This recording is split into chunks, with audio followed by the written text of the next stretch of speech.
आज का वीडियो हमारा संसद का पार्ट 2 होगा, क्योंकि हमने बात की थी कि संसद में हमारे 5 से 6 लेक्चर होंगे। तो आज संसद का ये कौन सा वीडियो है? पार्ट 2 है, जिसमें हम लोग बात करेंगे कि संसद के सदस्य बनने हेतु योग्यता क्या क्या होनी चाहिए। संसद के सदस्य में राज्यसभा या लोकसभा दोनों के सदस्य आ जाते हैं तथा कुछ सदस्य और भी होते हैं जिनको संसद में आने की अनुमति होती है, जो कि किसी भी सदन में जाकर के बैठक में अपने सलाह या मशवरा दे सकते हैं। जैसे कि कैग होता है और एक महान्यायवादी होता है, और महान्यायवादी का एक उसके नीचे काम करते हैं जिसे हम सॉलिसिटर जनरल कहते हैं। ये 3-4 व्यक्ति होते हैं जो कि बिना सांसद होते हुए भी पूरी सांसद की पूरे मतलब कि पूरी जितनी सुविधाएं होती हैं सभी का वहन करते हैं, बल्कि ये सांसद नहीं होते हैं। तो हम स्टार्ट करते हैं अपना वीडियो। सबसे पहले हम बात करते हैं क्या क्या योग्यता होनी चाहिए। सबसे पहली बात, भारत का नागरिक हो। लोकसभा का मेंबर है तो 25 वर्ष की आयु कम से कम हो जानी चाहिए, और राज्यसभा का मेंबर हो तो कम से कम 30 वर्ष हो जाना चाहिए। ऐसा व्यक्ति दिवालिया ना हो। दिवालिया किसे कहते हैं? उसकी परिसंपत्ति कम और देनदारियां अधिक नहीं होनी चाहिए, अर्थात बैंक जिसे दिवालिया घोषित किए हो। दिवालिया कैसे? मतलब कि उसकी परिसंपत्ति, मतलब कि उसने कर्ज ले रखा है 50 लाख का और उसकी पूरी संपत्ति जोड़ दी जाए तो वो 20 लाख होती है, तो इस प्रकार उसे दिवालिया घोषित किया जाता है। ऐसा व्यक्ति विकृत चित्र नहीं होना चाहिए। विकृत चित्र कौन घोषित करेगा? सांसद या विधायक को। इसको हाई कोर्ट घोषित करता है, क्योंकि MP MLA court high court ही होता है। हाई कोर्ट में कुछ विशेष जज होते हैं जो एमपी एमएलए कोर्ट की तरीके काम करते हैं। सांसद बनने के लिए यह आवश्यक है कि ऐसा व्यक्ति लाभ के पद पर ना हो। यह अपवाद दे रखा है आर्टिकल 56। जन प्रतिनिधित्व कानून 1951, इसे हम आगे पढ़ेंगे, के तहत ऐसे व्यक्ति को निलंबन न किया गया हो, मतलब कि ऐसे व्यक्ति को निलंबन ना किया गया हो वही चुनाव लड़ सकता है। ऐसे व्यक्ति पर कोई अस्पृश्यता का मामला ना हो। यदि किसी व्यक्ति को आपराधिक मामले में 2 वर्ष या अधिक कारावास की सजा दी जा चुकी है तो उसे संसद के सदस्य से निलंबन कर दिया जाता है और उसे अगले 6 वर्ष तक निर्वाचन में शामिल नहीं किया जाएगा। मतलब कि यदि उस पर वह 2 साल सजा काट चुका है जेल की, तो वह अगले 6 साल तक चुनाव नहीं लड़ पाएगा।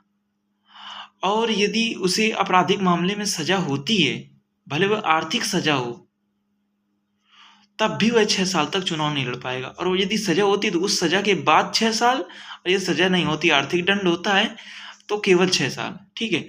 और यदि यह मामला जो आपराधिक मामला साबित नहीं होता है तो वह चुनाव लड़ सकता है, मतदान नहीं करेगा। ठीक है।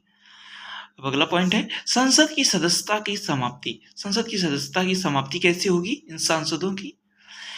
सबसे पहली बात, मृत्यु हो जाए तो एक कारण हो गया। त्यागपत्र के अलावा त्यागपत्र देते तब भी। जनप्रतिनिधित्व कानून 1951 की धारा 8 के तहत निलंबन हो जाए या धारा 100 के तहत निर्वाचन रद्द हो जाए तो सदस्यता समाप्त हो जाती है। यदि कोई व्यक्ति संसद के दोनों सदनों से निर्वाचित हो जाता है और यदि 100 दिन के भीतर किसी एक सदन से त्यागपत्र नहीं देता है तो वह जिस सदन से पहले सदस्य था उस की सदस्यता समाप्त हो जाती है। यदि कोई व्यक्ति एक ही समय पर दोनों सदन में निर्वाचित हो जाता है तो राज्यसभा से उसका स्थान रिक्त हो जाता है, क्योंकि वह बड़ी है ना, बड़ा सदन है, उच्च सदन है, तो उच्च हर समय उच्च वाले की सदस्यता रद्द होगी। क्योंकि पहले वाले पॉइंट में हमने पढ़ा था यदि वह 2 सदन से चुना जाता है और यदि वह राज्यसभा और लोकसभा दोनों से चुना जाता है तो किसी सदस्यता रद्द होगी? उच्च वाले की। और यहाँ पर हमने क्या पढ़ा? यदि कोई व्यक्ति दोनों सदनों में निर्वाचित होता है तो राज्यसभा का स्थान रिक्त होगा। यदि कोई व्यक्ति संसद और राज्य विधानमंडल दोनों का सदस्य होता है तो 14 दिनों के भीतर एक से त्यागपत्र देना होगा, नहीं तो फिर किसी सदस्यता रद्द होगी। कौन सा उच्च है? संसद और विधानमंडल में संसद, तो किससे? तो संसद की सदस्यता समाप्त हो जाती है। ठीक है। यदि कोई व्यक्ति एक समय पर लोकसभा की 2 सीटों पर निर्वाचित हो जाता है, जैसे अभी राहुल गांधी हो गए थे वायनाड और अमेठी से, हो जाता है और 14 दिन के भीतर किसी एक से त्यागपत्र नहीं देता है तो दोनों ही सीटें रिक्त हो जाती हैं। ये 2 सीटों का प्रावधान 1996 से हुआ, क्योंकि इसके पहले कोई प्रावधान नहीं था। आप 10 सीटों से भी चुनाव लड़ सकते थे, लेकिन अब इसमें बाध्यता लगा दी गई है कि आप एक साथ केवल 2 सीटों पर चुनाव लड़ सकते हैं, इससे ज़्यादा सीटों पर चुनाव नहीं लड़ सकते हैं। तो यदि आप दोनों सीटों में चुनाव निर्वाचित हो गए हैं तो 14 दिन के अंदर आपको क्या करना होगा, इस एक जगह से आपको त्यागपत्र देना होगा। यदि त्यागपत्र नहीं देते हैं तो दोनों जगह से आप दोनों सीटें रद्द हो जाएंगी, मतलब कि दोनों जगह से आप किसी जगह से जीते हुए नहीं माने जाएंगे। यदि कोई सांसद बिना आज्ञा के सदन की बैठकों में लगातार 60 दिनों तक सदन की बैठकों में लगातार 60 दिनों तक अनुपस्थित रहता है तो सभापति उसके स्थान को रिक्त घोषित कर सकते हैं। यदि 7 दिन तक नहीं जाता है तो उसकी सदस्यता रद्द हो जाती है। ऐसे एक बार हो भी चुकी है। यदि किसी संसद के सदस्य को किसी आपराधिक मामले में दोष सिद्ध के आधार पर 6 वर्ष का निलंबन कर दिया गया है तो सदस्यता समाप्त हो जाती है। आर्टिकल 102 में दिए गए प्रावधानों के अनुरूप सदस्यता समाप्त हो सकती है। उदाहरण, यदि कोई सांसद दिवालिया हो जाए, विकृत चित्र घोषित हो जाए तो उसे निलंबन किया जा सकता है। मतलब यदि कोई सांसद विकृत चित्र या दिवालिया हो जाता है तो उसका निलंबन किया जा सकता है। वो भी किसके? आर्टिकल 102 के तहत। दिवालिया विकृत चित्र कौन करेगा? मैंने बताया था, दिवालिया विकृत चित्र घोषित कौन करेगा? सांसद विधायक को MP MLA court, high court घोषित करेगा। ठीक है। यदि किसी सांसद पर दल बदल विरोधी कानून चल चुका है और उसे दोषी करार दिया जा चुका है तो उसकी सदस्यता समाप्त हो जाती है। मतलब कि यदि किसी सांसद पर दल बदल विरोधी कानून चल चुका है तो उसकी सदस्यता समाप्त हो जाती है। दल बदल विरोधी कानून होता क्या है, इसके बारे में हम बात करेंगे। इसमें अलग से भी क्वेश्चन बनता है तो हम इसे थोड़ा फास्ट पढ़ेंगे क्योंकि टाइम की लिमिटेशन है। तो दल बदल निरोध कानून 1985 में आता है और यह राजीव गांधी सरकार में आता है। तो पढ़ते हैं। राजीव गांधी सरकार के द्वारा 1985 में 52वां संविधान संशोधन अधिनियम के माध्यम से संविधान में एक ऐसी अनुसूची अर्थात 10वीं अनुसूची शामिल की गई जिसमें दल बदल विरोधी कानून शामिल किया गया। दल बदल विरोधी कानून लाने के पीछे काफी बड़ा उद्देश्य भी थे। इस कानून के तहत सांसद और राज्य विधानमंडल के सदस्यों की सदस्यता निम्नांकित आधारों पर समाप्त हो जाती है। मतलब कि किन आधारों पर सांसद विधायक की सदस्यता समाप्त होगी, उसी के बारे में दल बदल विरोधी कानून यदि चल गया किसी के ऊपर तो सदस्यता समाप्त हो जाएगी। तो देखते हैं कौन कौन से हैं। पहला पॉइंट है, यदि कोई व्यक्ति किसी राजनीतिक दल से टिकट पर चुनाव लड़ता है और उस दल से त्यागपत्र दे देता है। मतलब कि यदि कोई व्यक्ति, सपोज हम कांग्रेस से चुनाव लड़े और उससे और सांसद बन गए, फिर त्यागपत्र दे देते हैं कांग्रेस से, तो उसकी सदस्यता रद्द हो जाएगी। फर्स्ट कारण। दूसरा, यदि कोई व्यक्ति विधायक या राजनीतिक दल निर्देश या व्हिप के आधार पर मतदान नहीं करता है और मतदान के समय अन्य किसी दल के पक्ष में मतदान करता है तो उसकी सदस्यता रद्द कर दी जाएगी। कैसा? मतलब कि जैसे कि हम कांग्रेस से चुने गए, ठीक है, और ये कांग्रेस सभी विपक्षी दल मिलकर के अब हम विपक्ष में वोट डालना है तो ये व्हिप जारी करती है कि सब लोग वोटर बैनर लेकर कि इस दिन इतने समय पर उपस्थित हो जाना, उसी व्हिप कहते हैं। मतलब कि निर्देश जारी होता है। हाई कमान बोल नहीं कहते, आला कमान बोलेगा ऊपर से, तो आला कमान का आदेश होता है निर्देश, इसे हम आला कमान का आदेश मतलब व्हिप कहते हैं। तो व्हिप जारी होता है, अगर उस समय आप नहीं पहुंचे हैं और मतलब कि वोट नहीं डालते हैं जिसको उन्होंने कहा है, आला कमान ने जिसको कहा है कि इसको वोट डालना है, आप मतदान नहीं करते हैं, विपक्ष में मतदान कर देते हैं तो आपकी सदस्यता रद्द हो जाती है। ठीक है। और दूसरा, अगला पॉइंट है कि किसी व्यक्ति ने व्हिप के बाद भी यदि कोई सदस्य सदन में उपस्थित ना हो तो सदस्यता समाप्त हो जाती है। वही मैंने बताया था कि यदि आला कमान ने बुलाया है कि इतने समय पर उपस्थित होना है और आप उपस्थित नहीं हुए तो आपकी सदस्यता रद्द हो जाती है। हो सकती है, मतलब कि की नहीं जाएगी। यदि कोई व्यक्ति निर्दलीय सांसद होता है और विधायक बनता है, ये सांसद या विधायक, ये सांसद विधायक दोनों के लिए हम पढ़ रहे हैं, कोई विशेष सांसद के लिए ही नहीं है। यदि कोई व्यक्ति निर्दलीय चुनाव जीतता है, ठीक है, किसी दल की सदस्यता ग्रहण कर लेता है और किसी दल के में शामिल हो जाता है, सपोज वे कांग्रेस में शामिल हो गया, किसी निर्दलीय, जैसे अभी नगीना से हमारे एक नए नवयुवक सांसद आए हैं और वे हमारे मतलब कि एक किसी पार्टी को ज्वाइन कर लेते हैं तो उसकी सदस्यता समाप्त हो जाएगी। ठीक है, मतलब कि आप निर्दलीय हैं तो निर्दलीय ही रहिए, आगे चल के आप चुनाव लड़ सकते हैं। यदि कोई मनोनीत सदस्य 6 माह के बाद दल बदल कर ले तो सदस्यता समाप्त हो जाती है। अर्थात 6 माह नहीं, कुछ भी हो, यदि वह मनोनीत हो गया है किसी दल से और एक दल से दूसरे दल में शामिल होता है तो उसकी सदस्यता अपने आप चली जाती है। दल बदल विरोधी अधिनियम के तहत लोकसभा के अध्यक्ष, स्पीकर, सभापति, जिसे हम स्पीकर और सभापति कहते हैं, और राज्यसभा के विधानमंडल के अध्यक्ष और सभापति, लोकसभा के अध्यक्ष और सभापति और विधानमंडल के अध्यक्ष और सभापति के द्वारा अंतिम निर्णय लिया जाता है, लेकिन वे निर्णय करते समय राजनीतिक दल के अध्यक्ष की सलाह लेते हैं। मतलब कि जब इनको बर्खास्त किया जाता है कि बताइए ये आपका नेता है, विपक्ष में मत डाला है, या कहेंगे विप जारी किया है, विप जारी कर दिया गया, इतने समय नहीं उपस्थित हुआ है, तो इस सदस्यता रद्द कौन करता है? जो वहाँ पर लोकसभा अध्यक्ष होते हैं, लोकसभा अध्यक्ष जो होते हैं, स्पीकर होते हैं, जो मतलब कि अध्यक्षता कर रहा होगा उस समय, भले वो लोकसभा अध्यक्ष हो या सभापति हो या विधानसभा में विधानसभा अध्यक्ष या सभापति हो, जो अध्यक्षता कर रहा होगा वह यह निर्णय करेंगे कि किसकी सदस्यता रद्द करनी है। और इसके लिए मतलब कि जो पार्टी अध्यक्ष होते हैं जाके सीधा अलग मतलब कि इस अध्यक्ष से बात कर सकते हैं कि इस बार माफ़ कर दीजिए जो भी है, लेकिन इसका लिखित प्रमाण देना पड़ता है। उसके बारे में शायद लिखा भी होगा नीचे।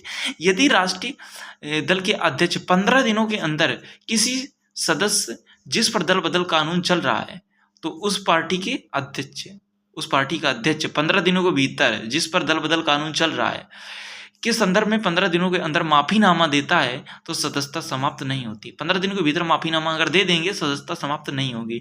दल बदल विरोधी कानून पीठासीन अधिकारी अर्थात अध्यक्ष, सभापति पर लागू नहीं होता है। मतलब कि ये सभापति पर नहीं, क्योंकि वही तो कर रहे हैं। दल बदल कानून में पीठासीन होता ही कौन है? वही अध्यक्ष, सभापति। तो ये अधिकारी, पीठासीन अधिकारी अर्थात अध्यक्ष और सभापति पर लागू नहीं होता दल बदल कानून। क्या दल बदल कानून के मामले पर सुप्रीम कोर्ट याचिका लाई जा सकती है? हाँ, याचिका लाई जा सकती है, लाई भी गई है, तो उसके बारे में दिया गया है। एक कीटो हुलहो वर्षित जयहू, कीटो हुलहो वर्षित जयहू 1952 का सुप्रीम कोर्ट का एक मामला है जिस पर निर्णय देते हुए दल बदल के मामले पर अध्यक्षता सभापति के द्वारा लिए गए निर्णय पर न्यायिक समीक्षा हो सकती है। मतलब कि इस मामले पर 1992 में यह मामला होता है जिस पर सुप्रीम कोर्ट कहती है कि जो ये न्यायिक समीक्षा होती है, क्योंकि ये पार्टी मामले पे आकर के ये लोग दल बदल कानून लगाते हैं, तो उन्होंने कहा कि सुप्रीम कोर्ट इसकी न्यायिक समीक्षा कर सकती है। दल बदल विरोधी कानून में संशोधन किए गए हैं, क्योंकि कानून कब आया था? मैंने पढ़ाया था आपको, 52वां संविधान संशोधन अधिनियम था जो कि राजीव गांधी सरकार ने 1985 में लाया था। ठीक है, तो इसमें कुछ संशोधन किए गए हैं। 52वां संविधान संशोधन के माध्यम से दल बदल में निम्न 2 अपवाद रखे गए हैं। अच्छा, संशोधन में कुछ अपवाद हैं, मतलब कि 2 अपवाद हैं। हाँ, ये अपवाद हैं, लेकिन इनमें से एक समाप्त हो चुका है। अब देखते हैं क्या क्या अपवाद हैं कि 1/3 सदस्य चाहे तो अलगाव स्प्लिट कर, जिसे अलगाव को स्प्लिट कहते हैं, यहाँ पे अलगाव करते हैं। आप लोग इंग्लिश के कुछ वर्ड याद रखिएगा, क्योंकि ये इंग्लिश के वर्ड काम आते हैं। क्योंकि अभी तो इधर अलगाव लिख दिया, वहाँ पर कुछ ऐसा लैंग्वेज यूज करेगा यूपीएससी कि उस लैंग्वेज आपको समझे में नहीं आएगी कि है क्या। यदि आप स्प्लिट देखेंगे, मतलब कि इतने 1/3 सदस्य अलगाव कर सकते हैं किंतु उनकी राजनीतिक पहचान नहीं होगी। मतलब कि जैसे एक पार्टी से 1/3 सदस्य टूट करके यदि अलग होते हैं, 1/3 सदस्य यदि उस पार्टी से टूट करके अलग हो जाते हैं, तो ऐसे में क्या होगा कि उनकी राजनीतिक पहचान भी बनी रहेगी, साथ में कहते हैं ना सदस्यता रद्द हो जाती है, सदस्यता भी नहीं रद्द होगी, और साथ में वो अगर पार्टी गिरानी होती है, उसकी सरकार गिरानी होती है, सरकार भी गिर जाएगी। तो ये हो गया। और ये 2/3 सदस्य चाहें तो किसी राजनीतिक दल से अलग होकर के दूसरे राजनीतिक दल में विलय कर सकते हैं।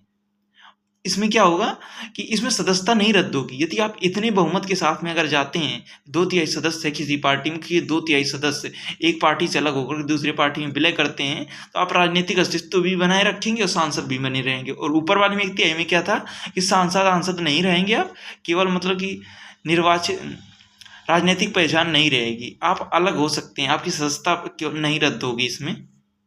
इन दोनों सदस्यता नहीं रद्द होगी। ऊपर वाले में लेकिन क्या था कि इसमें राजनीतिक पहचान नहीं रहेगी, इसमें राजनीतिक पहचान रहेगी, आप सांसद रहेंगे अगर 2/3 के साथ अलग होते हैं।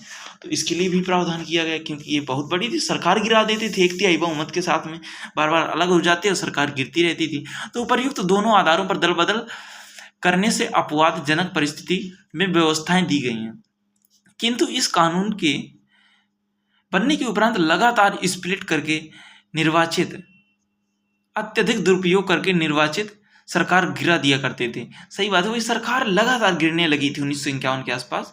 1991 से लगा कर देखें, 89 में सरकार चेंज हुई, 91 में, फिर इसके बाद में 95, 98, लगातार सरकारें चेंज होती रही। तो ऐसे परिस्थिति में 91वां संविधान संशोधन 2003 के माध्यम से स्प्लिट के प्रावधान को समाप्त कर दिया गया है। अब केवल 2/3 वाला प्रावधान लागू है कि 2/3 सदस्य अलग होते हैं एक पार्टी से, तो उसका अस्तित्व भी बना रहेगा, सांसद भी रहेंगे, साथ में दूसरे पार्टी में शामिल हो सकते हैं। दल बदल की चुनौतियां क्या क्या हैं? दल बदल की चुनौतियां हैं जो कि निम्न है। वीडियो थोड़ा लेंदी हो रहा है, लेकिन हम दल बदल समाप्त करके ही इस वीडियो का एंड करेंगे। दल बदल कानून ने सांसदों विधायकों को जनप्रतिनिधि की जगह प्रतिनिधि बना दिया है। सही बात है, दल बदल, क्योंकि ऐसा है ना, ये कानून अगर व्हिप जारी किया है तो आपको आला कमान का आदेश मानना पड़ेगा, आला कमान की चाटुकारिता करनी पड़ेगी।